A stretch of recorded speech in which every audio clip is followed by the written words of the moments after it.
There are streets in this world that don't follow the rules of anywhere else you've ever been.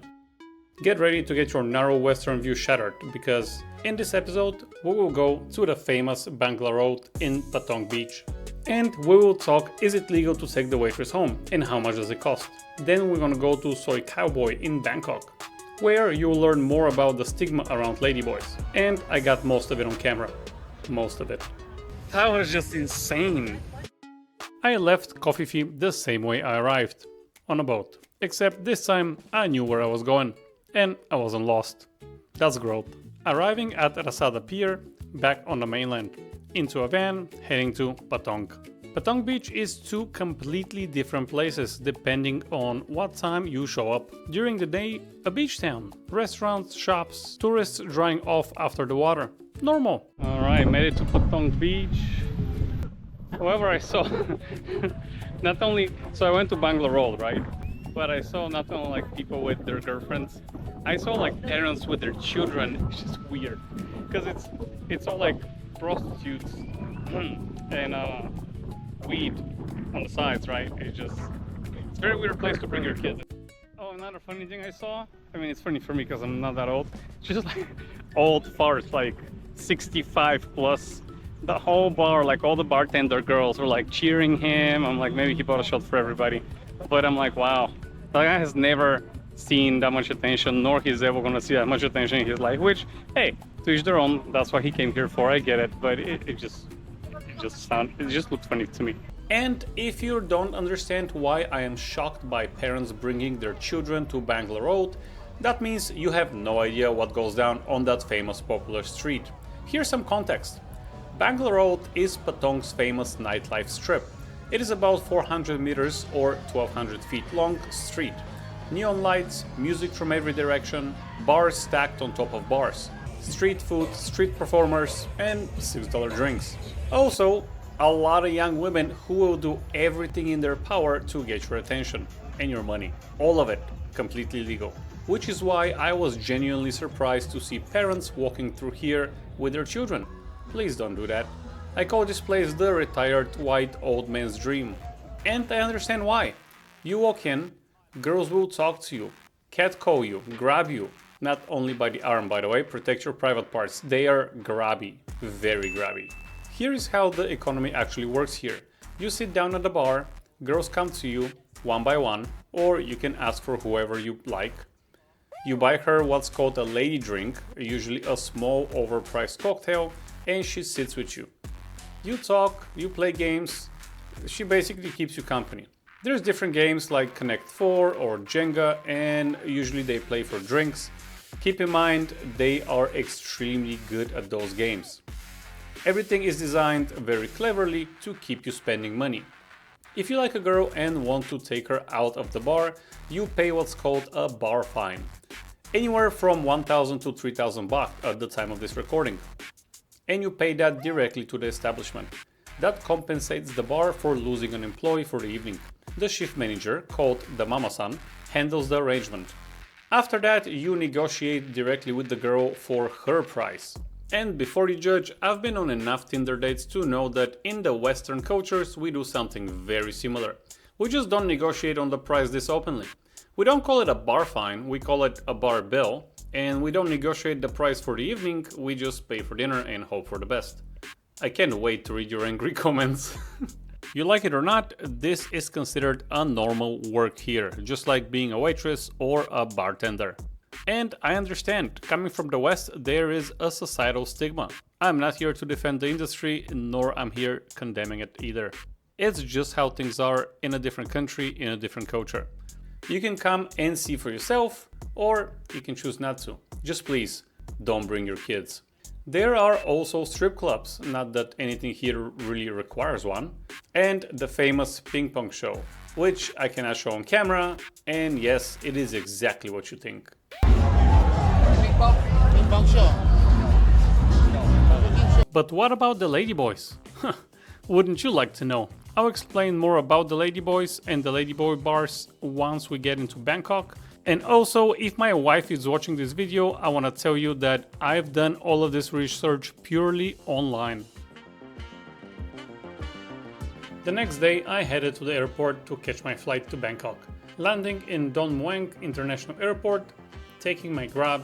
Yes, in Asia most of the time you will be taking a Grab, not an Uber. I went to the hotel to drop off my luggage and... So a friend of mine told me about this place that has been simmering the same bucket of soup for 50 years. I'm gonna go check it out now. The way to move in Bangkok is either via BTS, which is the Bangkok transit system, or via a motorcycle. I choose the latter. It's more authentic.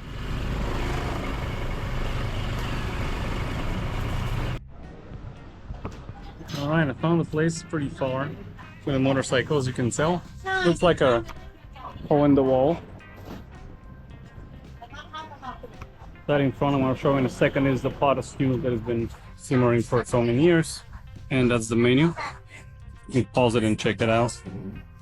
I don't know what the prices are, but I'll find out soon.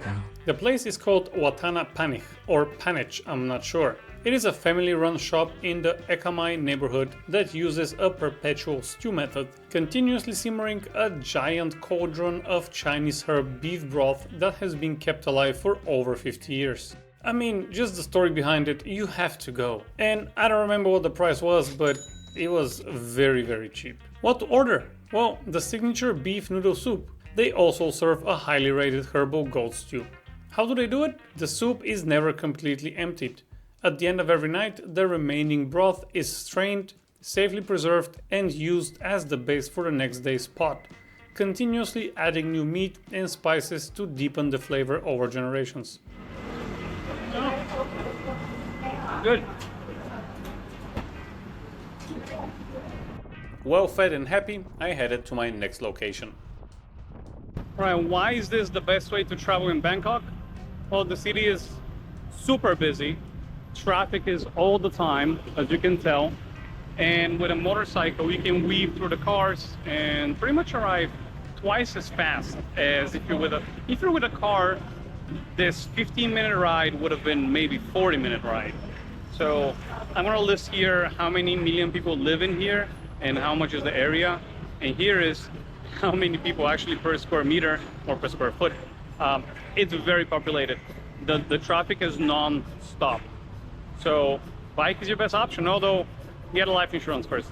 Heading to the local mall, I stumbled upon something interesting. So the Starbucks here is something I've never seen before. It's Starbucks Reserve. I don't know what that means, but they have some items in the menu that I've never seen before. Let me show you.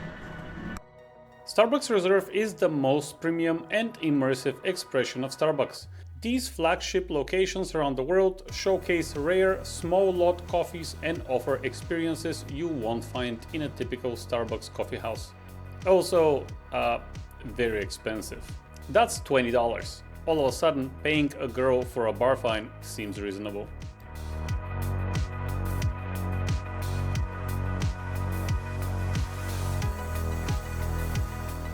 After Starbucks, I headed to a rooftop bar and I passed through one of the Bangkok's street markets, where you can buy absolutely everything you need for the evening. Cigarettes, condom, lube, and if you know who to ask, apparently doxycycline.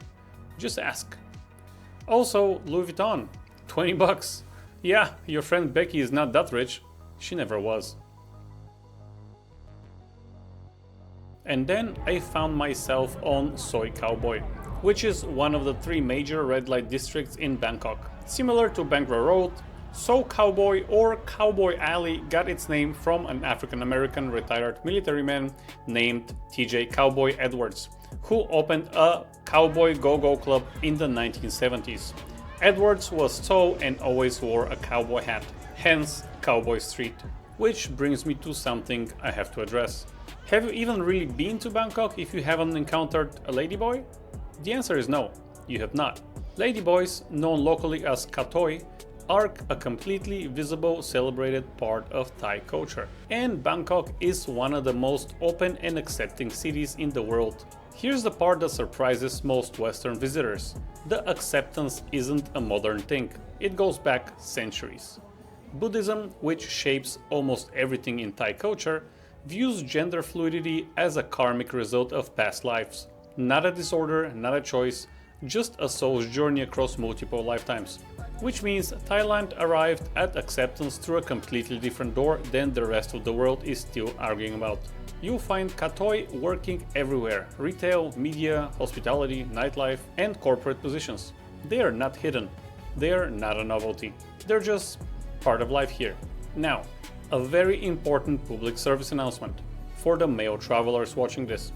If they look too good, it might be a ladyboy. Can you guess who is the ladyboy? Yeah, I know. Both of them. Don't worry, that doesn't make you gay. I want to be a woman, but I'm not a woman. I will never cut it off. It's like a God gift. From what I've heard, ladyboys generally are very upfront of who and what they are. Because in the nightlife scene, time is money. And they don't want to waste their time and not make money by you discovering that they're a ladyboy 30 minutes into the conversation. Alright, after my very educational evening on Soi Cowboy, I headed to what Bangkok is genuinely famous for: the rooftop bars. Have you really been to Bangkok if you haven't been to a rooftop bar? The answer is also no, you have not been to Bangkok. Bangkok has one of the most dramatic skylines in Southeast Asia. The city has been on a building boom for decades, hundreds of high-rises punching through the haze. And where there are high-rises, there are rooftop bars. Bangkok has more rooftop bars per square kilometer than almost any city on earth. Over 38 million tourists visit Bangkok every year. Almost all of them end up somewhere high, looking down at the same skyline at some point. Now, I didn't really have a plan. I walked into a random skyscraper and found out that there wasn't actually a private party. So naturally, I went in, smiled at the right person, and they let me in. Some of the best moments in travel aren't on any itinerary. They're on a rooftop of a building that you walk into by accident.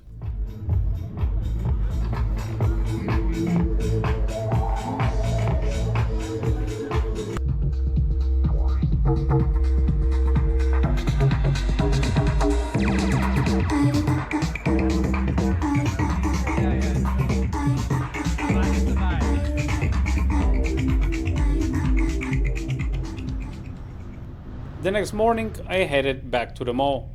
It is whatever food you want. Asian, European, Western, Arab, it's crazy. It's so much. It is so much. Oh, here's my favorite. Fried squid on a stick. In this mall, you can bring any meat you want and a chef will cook it for you. When I clocked out of my job for the last time in July of 2022, I've been dreaming about going to downtown Jacksonville, Florida and ordering a tomahawk steak, which at the time was $150. I talked myself out of it. Too expensive, too indulgent. Should I really spend that? I never did. But here we are a few years later, halfway across the world. I finally ordered the tomahawk steak.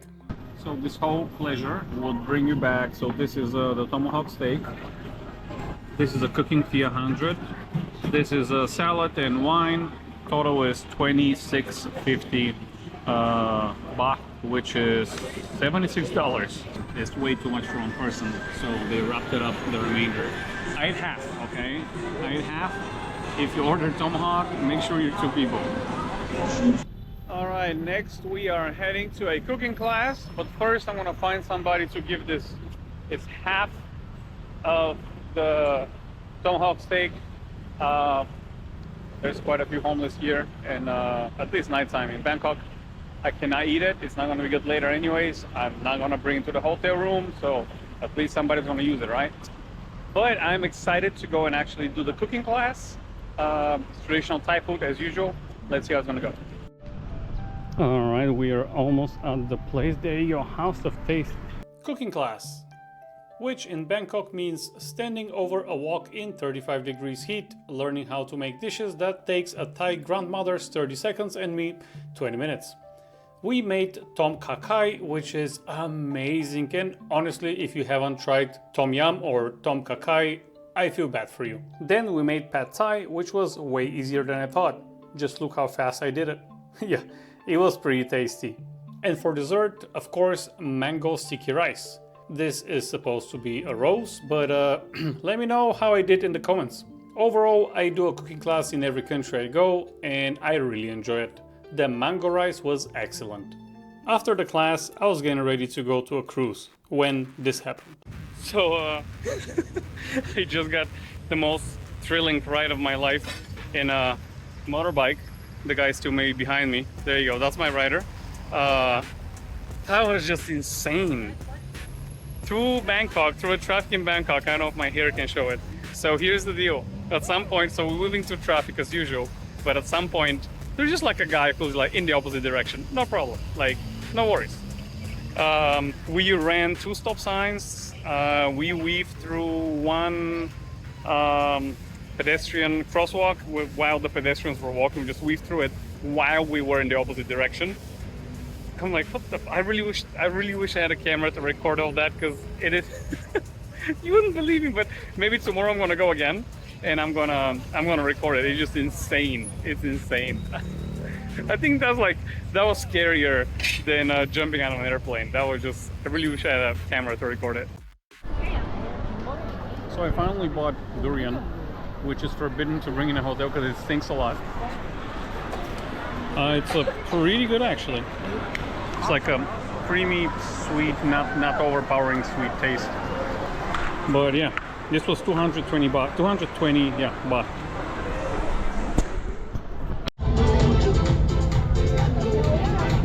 I know. I boarded the cruise. It's because I wanted to experience Bangkok the way many retired European grandmothers do. My mom hates me when I make that joke because she's a retired grandma from Europe that regularly goes on cruises. Love you, Mom. From the water, you see Bangkok differently. The temples rise from the riverbank. You pass Wat Arun Ratchavararam, yeah, say that 3 times, one of the Bangkok's most iconic temples, built on the west bank of the Khao Phraya River. The spires decorated with millions of pieces of Chinese porcelain. Then Wat Pra Chontup. I am not saying that either, I'm sorry. It is a Buddhist temple that looks extraordinary. We turned around at the Rama 8 bridge and everything was perfect. They even had a cool program with traditional costumes and traditional dance. Here's a few fun facts before you fall asleep without liking this video. Do you know the real name of Bangkok? Well, locals call it Kruk Tep Maha Nakhon for short.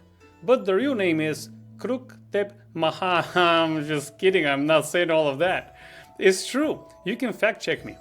Anyways, this name actually means City of Angels. And also, the year in Thailand is not 2026, but it is 2569. This is because their calendar follows the Buddhist era. Thailand gave me everything I asked for. A beach I dreamed about for 20 years that we saw in the last episode. A soup that's older than most marriages. A steak I owed myself since 2022. And a motorbike ride that in retrospect should have been a warning. So pack light, book that flight, and maybe, just maybe, hold on to the seat of the motorbike.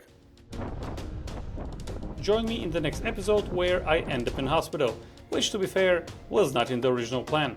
Pretty happy I'm alive, to be honest, because I flew over a big hole. Especially when you ride a motorcycle with 70 kilometers an hour and you find out you can fly, but you need to work on your landing. Spoiler alert, I survived, but barely. Thank you very much for watching, and I'll see you in the next episode.